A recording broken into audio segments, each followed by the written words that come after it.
Lieutenant Marcus Chen stood at attention in the gleaming command center of the Galactic Coalition's flagship, the Dominion. Around him, alien officers of various species discussed battle strategies with the casual confidence of those who had never truly faced defeat. The Zephyrians with their crystalline exoskeletons clicked their approval at tactical displays, while the towering Krillian war chiefs growled their satisfaction at casualty projections. None of them paid much attention to the lone human representative. "The Vorthak Empire has fortified the Kepler 442 system," announced General Vextar, a battle-scarred Krillian whose tusks bore the marks of 100 victories. "Intelligence reports indicate they have deployed their new quantum shield generators around their primary military installation on Kepler 442b. Our conventional assault would result in acceptable losses." Marcus shifted slightly, his brown eyes studying the holographic display that showed the enemy positions. The Coalition's plan was straightforward: a frontal assault using their superior numbers to overwhelm the Vorthak defenses. It was the kind of strategy that had worked for them across dozens of systems, relying on the sheer might of their combined fleets. "What constitutes acceptable losses, General?" Marcus asked quietly. The command center fell silent. Several alien officers turned to look at the human with expressions ranging from mild curiosity to barely concealed contempt. General Vextar's yellow eyes fixed on Marcus with obvious irritation. "Approximately 40% of our assault force," the Krillian replied with a dismissive wave of his massive claw. "Standard parameters for a fortified position. Your species may find such numbers distressing, but this is the reality of warfare against an entrenched enemy."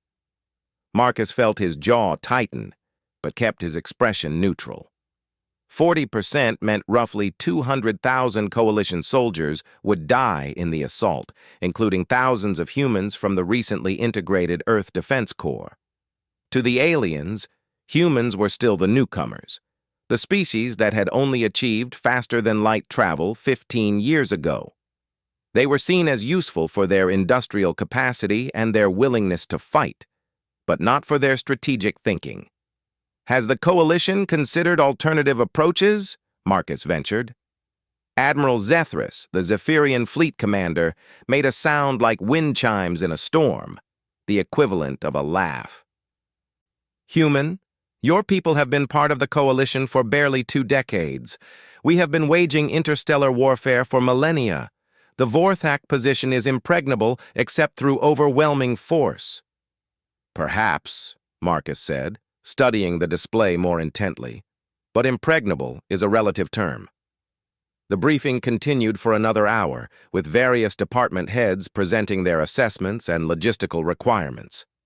Marcus listened carefully, noting the positions of Vorthak sensor arrays, the patrol patterns of their defensive fleets, and the energy signatures of their quantum shields. When the meeting concluded, the alien officers filed out, discussing the upcoming battle with the confidence of predators approaching cornered prey. Marcus remained behind, ostensibly reviewing his notes but actually studying the tactical display with renewed focus. He had spent the last 5 years serving alongside alien forces, watching their methods, learning their strengths and weaknesses. The Coalition military doctrine was straightforward: identify the enemy, mass your forces, and crush them through superior firepower. It was effective, but it was also predictable. "Lieutenant Chen!" The voice belonged to Colonel Sarah Harrison, the highest-ranking human officer in the Coalition fleet. She was a veteran of the Terran conflicts that had preceded humanity's entry into galactic society, and one of the few people who truly understood Marcus's background. "Colonel," Marcus acknowledged, turning to face his superior officer. Harrison was a compact woman in her 50s, her gray hair pulled back in a regulation bun. Her blue eyes held the kind of sharpness that came from years of command decisions. "I saw you studying the Vorthak positions. Do you have concerns about the assault plan?" Marcus glanced around the now empty command center before responding. "The plan will work, ma'am. Eventually. But the cost..." The cost is what it is, Harrison said, but her tone suggested she shared his reservations. The Coalition has never been particularly concerned with minimizing casualties. Their doctrine assumes losses are inevitable and focuses on achieving objectives regardless of the price. There might be another way, Marcus said carefully.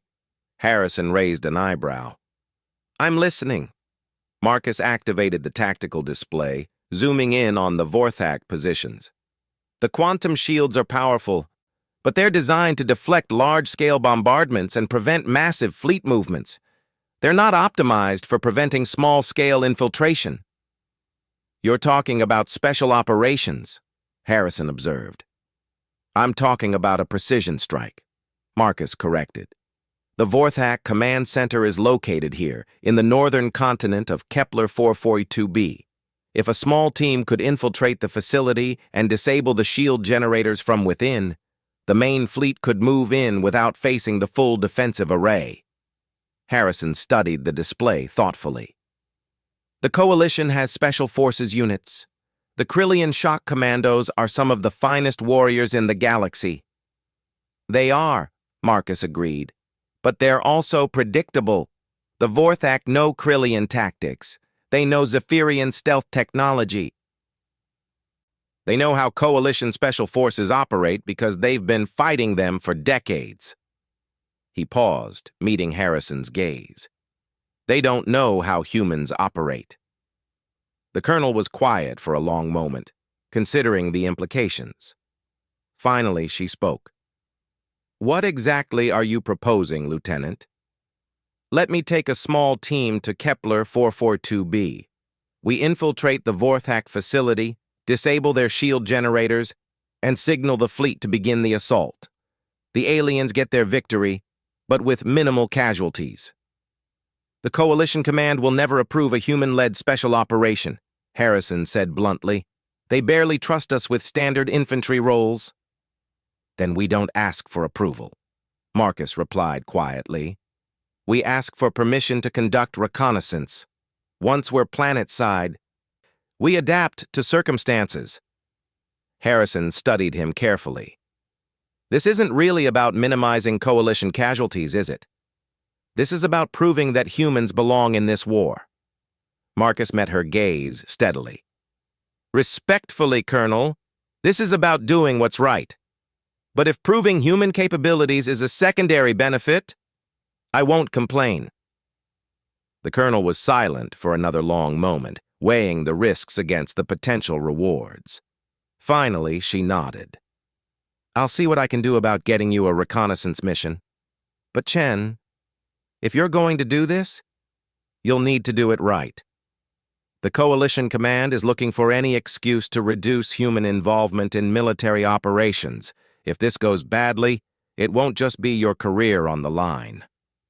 Understood, ma'am. As Harrison left the command center, Marcus turned back to the tactical display.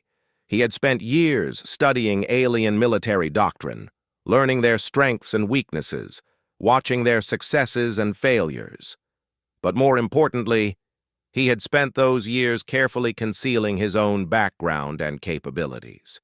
The Coalition knew Lieutenant Marcus Chen as a competent but unremarkable human officer who had distinguished himself in minor engagements against pirate fleets and criminal organizations. They had no idea that before joining the Coalition military, he had served with Earth's most elite Special Operations Unit. They didn't know about the classified missions behind enemy lines during the Terran corporate wars, or the innovations in stealth and infiltration tactics that had made him one of the most effective soldiers in human history. They certainly didn't know about the codename that had struck fear into the hearts of enemy commanders across half a dozen star systems, Reaper. 3 days later, Marcus found himself aboard a modified reconnaissance shuttle, officially designated as Scout 7, but unofficially known to its crew as Ghost Rider. The shuttle was a hybrid design, incorporating human stealth technology with alien propulsion systems. It was fast, quiet, and nearly invisible to most sensor arrays. His team consisted of 4 other humans, all hand-picked for their skills and their ability to keep quiet about unofficial operations. Sergeant Lisa Park was a former reconnaissance Marine with an uncanny ability to move unseen through any terrain. Corporal James Wu specialized in electronic warfare and alien technology systems. Private First Class Maria Santos was a demolitions expert who could create explosives from common household chemicals. And Corporal David Kim was a medic and sniper whose steady hands had saved more lives than his rifle had taken. As the Ghost Rider approached the edge of the Kepler 442 system, Marcus reviewed the intelligence reports one final time. The Vorthak Empire was a militaristic society that prized strength and direct confrontation. Their defensive strategies were built around the assumption that enemies would announce themselves with massive fleet movements and prolonged bombardments. The idea of a small team slipping past their defenses and striking at their command structure was so contrary to their worldview that they had minimal countermeasures in place. "Approaching the outer sensor perimeter," reported Wu from the pilot's seat. "Vorthak patrol ships are maintaining standard grid patterns. I'm seeing gaps in their coverage every 17 minutes. "Take us through on the next window," Marcus ordered. "Santos, are the stealth modifications holding?" "All green, sir. We're running silent and cool. Unless they physically eyeball us, we're invisible." The shuttle slipped through the Vorthak sensor net like a whisper in the wind. As they approached Kepler 442b, Marcus felt the familiar calm that always settled over him before a mission. This was what he had trained for, what he was built for. The aliens might see him as just another human soldier, but they were about to learn the difference between a soldier and a weapon. "Planetary approach in 30 minutes, Wu announced. "I'm picking up heavy electromagnetic activity from the northern continent. That's definitely where they've got their command center." "And their defenses," Park added, studying her sensor readings. "I'm counting at least 50 automated defense platforms between us and the target. Those quantum shields aren't just protecting against orbital bombardment. They're creating a defensive umbrella over the entire region." Marcus studied the tactical display, watching the patterns of energy flow around the Vorthak installation. The quantum shields were indeed impressive, but like all technology, they had limitations. The Vorthak had built their defenses to stop armies, not ghosts. "There," he said, pointing to a small gap in the energy matrix. "The shields have to allow for atmospheric exchange, which means they can't be completely solid. That gap is too small for a ship, but it's large enough for individual infiltrators using powered armor." Kim frowned at the display. "That's a hell of a drop, sir. We're talking about a 30-kilometer freefall through an active energy field." "With proper shielding and trajectory calculation, it's doable," Marcus replied. "We go in dark, no powered systems until we're through the shield matrix. Once we're on the ground, we move to the primary target and complete the mission." "And if we're detected?" Santos asked. Marcus smiled, and for a moment his team caught a glimpse of something cold and predatory in his eyes. "Then the Vorthak learn why humans don't fight fair." As the Ghost Rider settled into its insertion orbit, Marcus began the final equipment checks that would determine whether his team lived or died in the next few hours. The Coalition Command expected the assault on Kepler 442b to begin in 18 hours, with devastating casualties and marginal chances of success. They had no idea that the outcome of the battle had already been decided by 5 humans in a stolen shuttle, carrying weapons and tactics that no alien empire had ever encountered. The Vorthak Empire was about to receive their first lesson in human warfare, delivered by a soldier they had never heard of but would never forget. In the depths of space, the Coalition fleet waited for the signal to begin their assault, unaware that their salvation was already falling toward an enemy world like a meteorite of vengeance. And on Kepler 442b, Vorthak commanders continued their preparations for a siege they were certain they would win, completely ignorant of the human concept of asymmetric warfare. The Reaper was coming, and the galaxy would never be the same. The atmosphere of Kepler 442b screamed past Marcus's armored form as he plummeted through the quantum shield matrix. His heads-up display showed altitude markers counting down rapidly, 15 kilometers, 10, 5. Around him, his team members fell in perfect formation, their powered armor systems dark and silent to avoid detection by Vorthak sensors. At 2 kilometers altitude, Marcus activated his gravitic dampeners. The sudden deceleration felt like being hit by a freight train, but the advanced human technology allowed for a controlled landing that would have been impossible with standard Coalition equipment. His boots touched down in a dense forest of crystalline trees that sang softly in the alien wind. One by one, his team landed around him. Park appeared first, her armor's adaptive camouflage already shifting to match the local environment. Wu landed next, immediately pulling out a scanner to check for electronic surveillance. Santos and Kim touched down simultaneously, their equipment packs intact despite the brutal insertion. "Sound off," Marcus whispered into his comm system. "Park, operational. Wu, green across the board. Santos, ready to make things go boom. Kim, all systems nominal." Marcus nodded with satisfaction. The insertion had gone perfectly, placing them less than 5 kilometers from the Vorthak command center. According to their intelligence, the facility was a massive underground complex protected by automated defenses and garrisoned by the Empire's elite troops. "Wu, what's our electronic signature?" Marcus asked. The specialist consulted his instruments. "Clean, sir. The Vorthak sensors are designed to detect Coalition technology. Our gear is flying completely under their radar." Marcus activated his tactical display, overlaying known enemy positions onto the local terrain. The Vorthak had built their command center in a natural depression surrounded by steep cliffs with only 3 access routes. All 3 were heavily fortified and monitored. It was a textbook defensive position that could hold off a conventional assault indefinitely. Unfortunately for the Vorthak, Marcus had never been particularly interested in conventional tactics.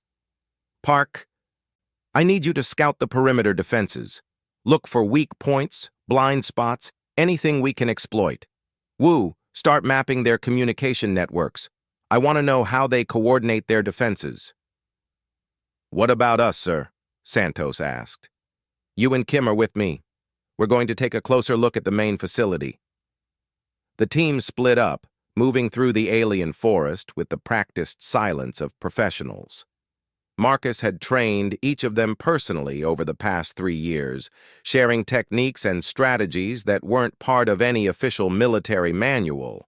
They moved like shadows, using terrain and natural cover to remain invisible to both electronic surveillance and organic sentries. As they approached the Vorthak perimeter, Marcus got his first clear view of the enemy installation. It was even more impressive than the intelligence reports had suggested. The visible portions of the facility consisted of armored towers and bunkers connected by reinforced walkways. Energy barriers hummed between the structures, creating an additional layer of protection against aerial assault. But what caught Marcus's attention were the guards themselves. The Vorthak were reptilian humanoids, tall and powerful, with scaled hide that could deflect small arms fire. They moved with military precision, their plasma weapons held with the confidence of professionals who had never met an enemy they couldn't defeat. Marcus studied their patrol patterns for nearly an hour, noting timing, routes, and communication protocols. The Vorthak were good soldiers, but they were predictable. Their tactics were built around facing other galactic powers who fought according to established conventions. They had never faced an enemy who made up the rules as they went along. "Ghost Lead, this is Ghost 2, Park's voice came through his earpiece. "I've found something interesting on the eastern approach." "Report." "There's a maintenance tunnel that leads into the facility's lower levels. It's guarded, but only by automated systems. The Vorthak don't think anyone would be crazy enough to try a direct infiltration." Marcus smiled grimly. They're about to learn how crazy humans can be. Wu, what's the status on their communications? I've identified their primary network nodes, sir. Their system is sophisticated, but centralized. If we can reach their main computer core, I can shut down their entire defensive grid. Outstanding. Santos, how much time do you need to prepare charges for the shield generators? Give me access to their power distribution system in 15 minutes, sir. I'll turn their own quantum field into a firework display. Marcus checked his chronometer. They had been on the ground for 2 hours, which gave them 16 more before the coalition fleet was scheduled to begin their assault. More than enough time to complete their mission, assuming everything went according to plan. Of course, Marcus had learned long ago that plans rarely survived contact with the enemy. All units, converge on my position. We're going in. The maintenance tunnel Park had discovered was exactly what Marcus had hoped for. A route that the Vorthak had secured against conventional threats, but hadn't considered accessible to a small infiltration team.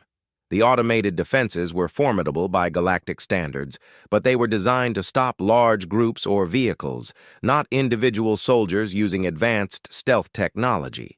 Wu's electronic warfare suite made short work of the tunnel's security systems, creating false sensor readings that showed nothing more threatening than routine maintenance activities. The team moved through the underground passages like ghosts, their footsteps silent on the metal flooring. The Vorthak facility was a maze of corridors and chambers carved from solid rock. Emergency lighting cast eerie shadows on the walls, and the air hummed with the power of massive generators. Marcus led his team deeper into the complex, following schematics that Wu had hacked from the facility's computer network. They encountered their first living guards 20 minutes into the infiltration. A patrol of 4 Vorthak soldiers was making routine rounds through the lower levels, their plasma rifles at ready position. Marcus held up his hand, signaling his team to stop, and studied the approaching enemies. The Vorthak were impressive warriors by any standard. Each one stood over 2 meters tall, with scaled hide that provided natural armor and enhanced strength. Their weapons were state-of-the-art plasma rifles capable of burning through coalition battle armor. In a straight fight, any one of them would be a formidable opponent. Marcus had no intention of fighting fair. He signaled Park to take the left flank while he moved right. Santos and Kim remained in position to provide support. Wu continued monitoring the facility's electronic systems, ready to mask any signs of their presence. The attack was over in seconds. Marcus appeared behind the trailing Vorthak like a nightmare given form, his combat knife finding the gap between helmet and body armor with surgical precision. Park took her target with a silent garrote, while Santos used a neural disruptor to drop her opponent without making a sound. The 4th Vorthak had just enough time to register that his patrol was under attack before Kim's tranquilizer dart dropped him unconscious. 4 elite soldiers neutralized without a shot fired or an alarm raised. "Drag them into that storage chamber," Marcus ordered quietly. "Wu, can you edit the security logs to show they completed their patrol route?" "Already done, sir. As far as the Vorthak computers know, that patrol is still making rounds." They continued deeper into the facility, encountering and neutralizing 3 more patrols with the same silent efficiency. Marcus began to understand why the coalition had struggled against the Vorthak Empire for so long. These were skilled, professional soldiers operating from well-designed defensive positions. Any conventional assault would face devastating casualties, but conventional assaults were conducted by conventional soldiers, and Marcus was anything but conventional. The team reached the facility's central computer core after 40 minutes of careful movement. The chamber was a cathedral of alien technology, with crystalline processors rising like pillars toward a vaulted ceiling. Data streams flowed through fiber optic conduits that pulsed with rainbow light, and holographic displays showed the status of defensive systems throughout the installation. "Wu, you're up," Marcus said. The specialist moved to the central console, his fingers dancing across alien interfaces with practiced skill. "This is beautiful work, sir. Their security protocols are sophisticated, but they're designed to keep out other galactic powers. They have no defenses against human hacking techniques. How long do you need?"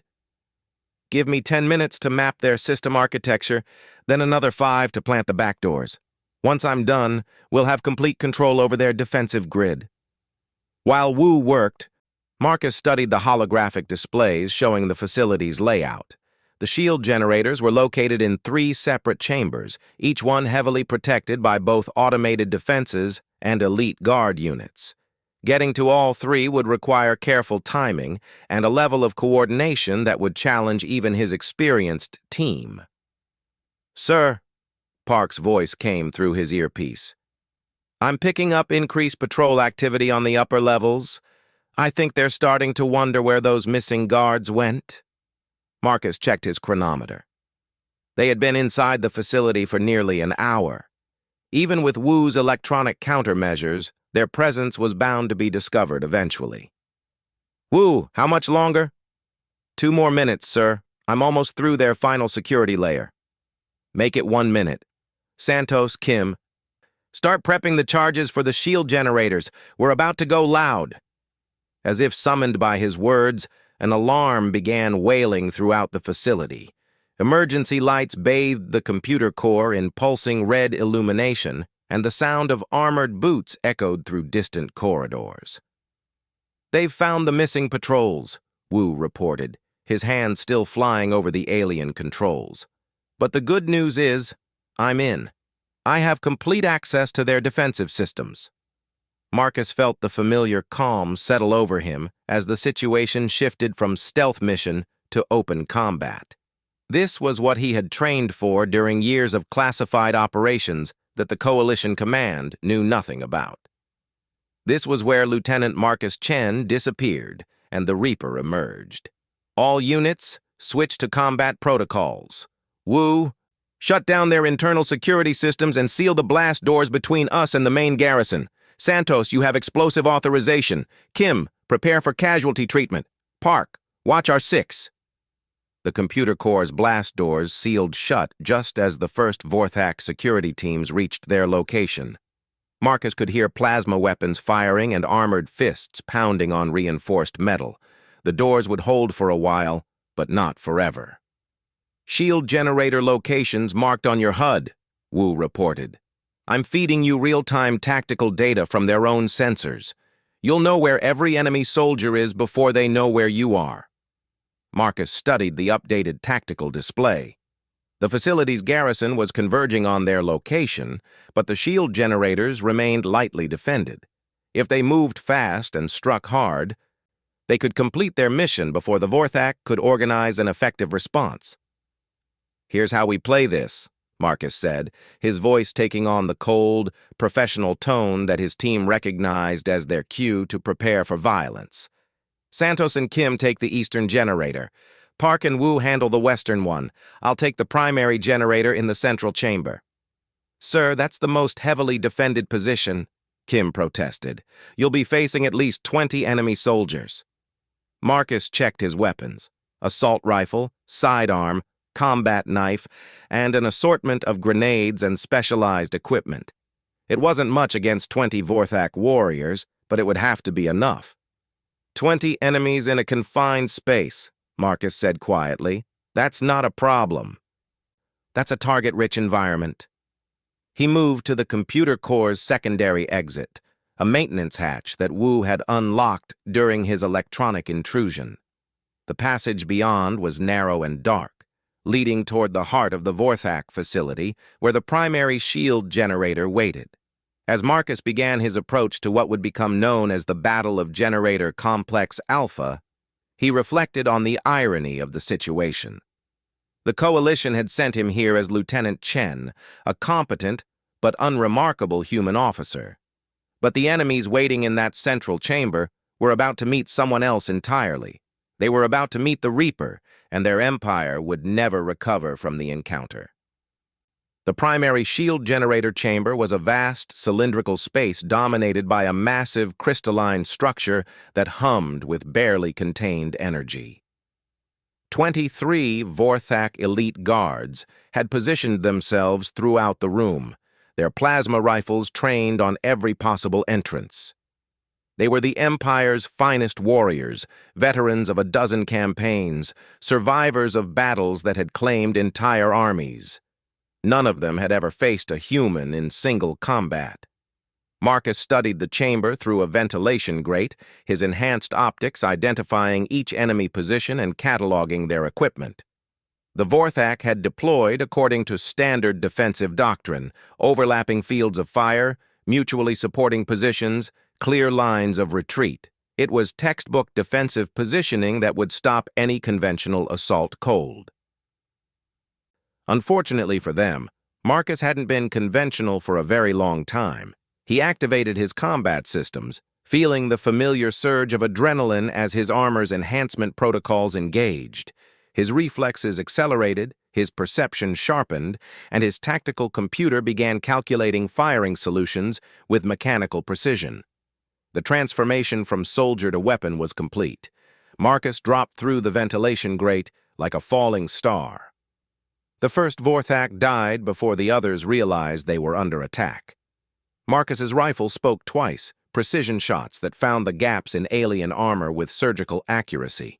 The second enemy warrior managed to raise his plasma rifle before a combat knife found his throat.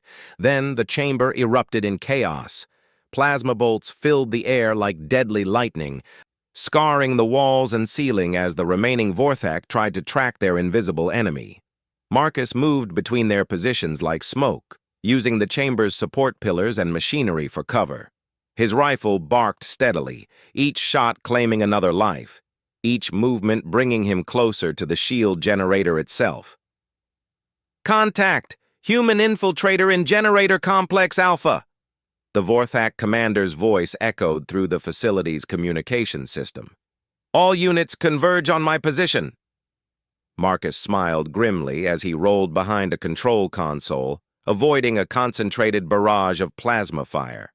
The Vorthak were calling for reinforcements, which meant his team would have fewer enemies to deal with at their own objectives. A Vorthak warrior charged around the console, his plasma rifle replaced by a massive combat blade. Marcus met the alien's rush with his own knife, the two weapons clashing in a shower of sparks. The Vorthak was stronger and larger, but Marcus was faster and more experienced. The alien's blade passed harmlessly over his head as Marcus's knife found its mark between armored plates. "Targets neutralized at the eastern generator," Santos reported through his earpiece. "Setting charges now." "Western generator secured," Park added. "Wu's working on the control systems." Marcus ducked as another plasma bolt scorched the air where his head had been. 12 enemies remained, and they were starting to coordinate their attacks more effectively. Time to change the rules of engagement. He pulled a concussion grenade from his belt and threw it toward the largest group of enemies. The explosion wasn't enough to kill the armored Vorthak, but it disrupted their formation and gave Marcus the opening he needed. He sprinted across the chamber, his rifle spitting death as he moved. 5 more enemies fell before the survivors could regroup. The remaining Vorthak took cover behind the shield generator itself, using the massive crystalline structure as protection. It was a smart tactical move that provided them with excellent defensive positions. It was also exactly what Marcus had been hoping for. "Santos, are you monitoring the energy readings from the primary generator?" he asked while reloading his rifle. "Affirmative, sir. That thing is putting out enough power to run a small city. Why?" Marcus studied the generator's control interface, noting the various safety protocols and emergency shutdown procedures that the Vorthak engineers had built into the system. What happens if someone were to, hypothetically, overload the quantum containment field? There was a pause as Santos ran the calculations. Hypothetically, you'd get an explosion equivalent to about 50 fusion bombs. It would take out this entire mountain. And the blast radius? Everything within 10 kilometers gets turned into plasma. Sir, please tell me you're not thinking what I think you're thinking.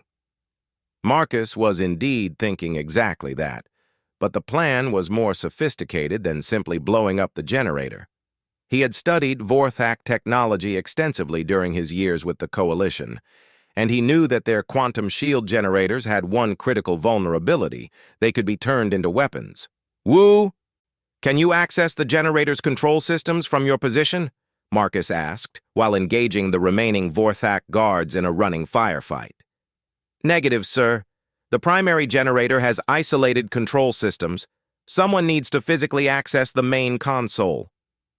Marcus glanced at the console in question, which was currently occupied by 6 heavily armed aliens who seemed disinclined to move. That's what I figured. Keep monitoring the other generators. I'll handle this one. The Vorthak had settled into defensive positions around the generator, content to wait for reinforcements while keeping Marcus pinned down behind inadequate cover. It was a sound strategy that would work against any conventional opponent. Marcus was anything but conventional. He activated his armor's emergency sprint function, sacrificing stealth for speed as he launched himself directly at the Vorthak positions.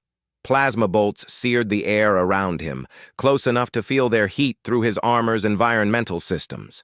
One shot clipped his shoulder, spinning him around, but he maintained his momentum. The first Vorthak to engage him in close combat learned why human special operations training was considered the most brutal in the galaxy.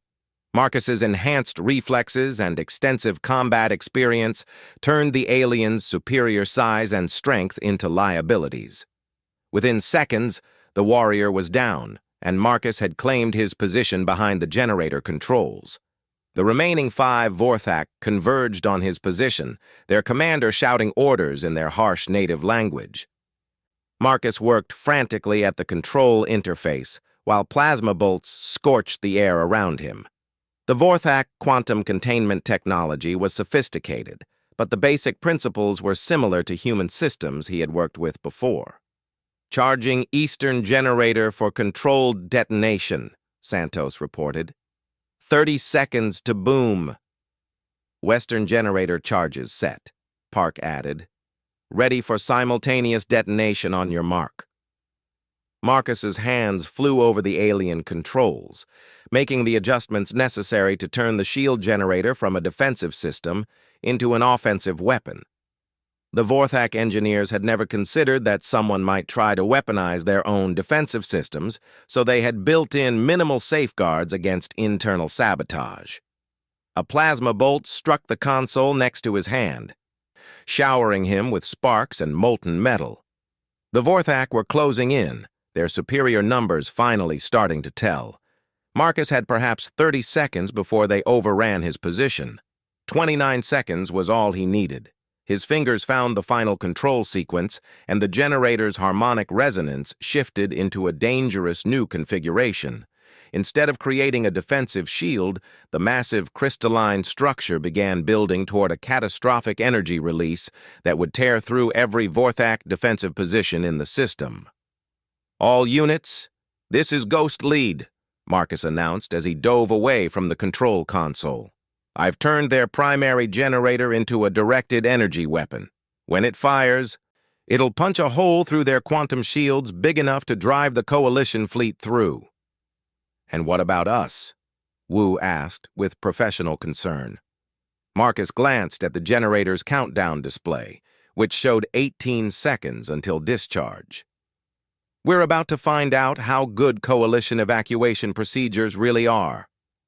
The remaining Vorthak soldiers realized something was wrong when their precious shield generator began emitting a sound like a dying whale. The harmonics that had once created their impregnable defenses now built toward something far more destructive. They tried desperately to reach the control console, but Marcus met them with rifle fire and hand-to-hand combat that showcased the very best of human military training. 10 seconds to discharge, the facility's computer announced in the Vorthak language. All units, find cover and brace for impact, Marcus ordered as he fought a running battle with the last 3 enemy soldiers. 5 seconds. Marcus threw himself behind the generator's primary support pillar just as the massive crystalline structure reached critical resonance. The energy discharge that followed turned night into day across half the planet's surface. Every Vorthak sensor array, every defensive platform, every quantum shield generator in the system overloaded simultaneously as a directed energy pulse tore through their defensive network like tissue paper. In orbit above Kepler 442b, the Coalition fleet watched in stunned amazement as the supposedly impregnable Vorthak defenses simply ceased to exist. Admiral Zethris stared at his tactical displays in confusion. Unable to understand how an enemy position that should have held for months had been neutralized in a matter of hours. Fleet Command. This is Ghost Lead. Marcus's voice came through the communication system, calm and professional despite the chaos he had just unleashed. Vorthak defensive grid has been neutralized. You have a clear approach to the primary target. General Vexitar activated his personal communicator, his massive claws clicking against the control surface. Human. Explain what just occurred. Our sensors show a massive energy discharge from the Vorthak facility. We infiltrated their command center and turned their own defensive systems against them, Marcus replied matter-of-factly. The Vorthak quantum shields are now inoperative. You can begin your assault whenever you're ready. There was a long pause as the Coalition command tried to process what they had just witnessed. A small team of humans had accomplished in 4 hours what the combined fleets of the galaxy's greatest military powers had deemed impossible. How many casualties did your team sustain? Admiral Zethris asked finally. 0, Marcus reported. All team members are operational and ready for extraction. Another pause, longer this time.